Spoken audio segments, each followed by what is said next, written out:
咧呢個格蘭披治大賽車啦，咁我就聽到啲評述講咩法甲灣啊、葡京灣，咁其實真正嘅位置喺邊咧？我知喺邊啊？澳門咯。好嘢！嗱，其實咧，澳門呢條東望洋賽道咧係一條街道賽嚟㗎，全長6.2公里，其中法甲灣同埋葡京灣咧更加係呢條賽道嘅精髓所在嚟㗎。咦，咁我哋首先去邊度玩先咧？咁係發生最多意外嘅葡京灣咯。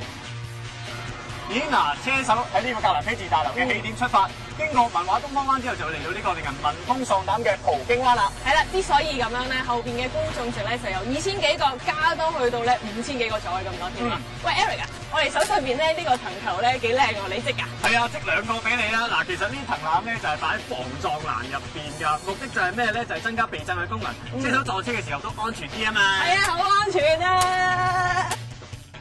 葡京灣最令人難忘啊，就梗係發生多車連環相撞嘅意外場面啦。喺90年嘅時候，舒麥加就喺3級方程式賽事入面咧，差啲啦喺呢度啊，就同夏健倫炒埋一碟㗎。咁好彩最尾舒麥加都只係冇咗半邊定風翼，不過夏健倫就慘啦，成架車散晒，亦都因為呢個彎令佢連冠軍都拱手相讓埋俾舒麥加添啊！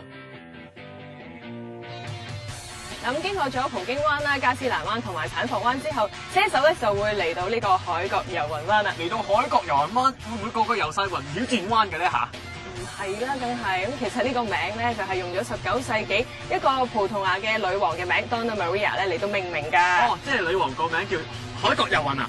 你就真係遊雲啦，我都費事睬你。海角遊雲灣咧係賽道入面其中一個最關鍵嘅地方，咁事關經過呢個略闊嘅入彎位之後，就會咧衝往呢個法甲灣嘅窄路啊，所以唔少車手都趁住呢個機會爬頭㗎。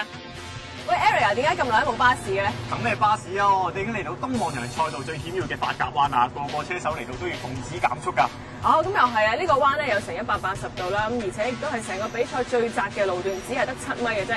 如果車手想爬頭嘅話咧，都幾考佢哋嘅膽識同埋技術啦。爬頭啊，就諗都唔好諗啦，因為事關電單車比賽之外咧，個個賽事大會都係會出示黃旗，即係代表任何時間同埋情況都係唔准超車㗎。係啊，咁最緊要咧就係安全至上啊嘛。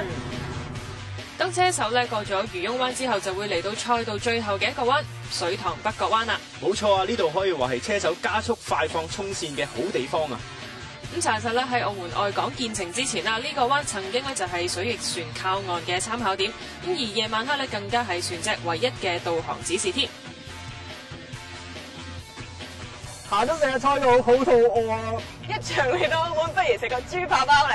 嗱，不過食豬扒包之前咧，為大家預告一下，下一集我哋會請到一個格蘭披治嘅賽車專家，同我哋分析一下嚟個賽事總覽㗎。記得唔好錯過啊！拜拜。